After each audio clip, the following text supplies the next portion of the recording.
नमस्कार, मी पंजाब डक हवामान अभ्यासक मी आहे. माझ्या शेतामध्ये आजपासून तर परत एक शेतकऱ्यासाठी अंदाज येत आहे.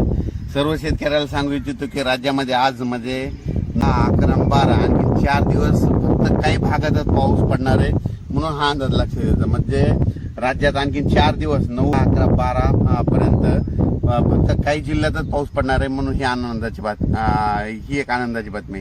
कारण की उर्वरित राज्यामधला आता पाऊस म्हणजे राज्यातला बऱ्याच ठिकाणच्या जिल्ह्यातला पाऊस कमी होणार आहे. आणि विशेष म्हणजे सर्व शेतकऱ्याचं आता सोयाबीनचं पीक काढणीस आलेलं लातूरकडलं आलेलं आहे म्हणून त्यांच्यासाठी आनंदाची बातमी.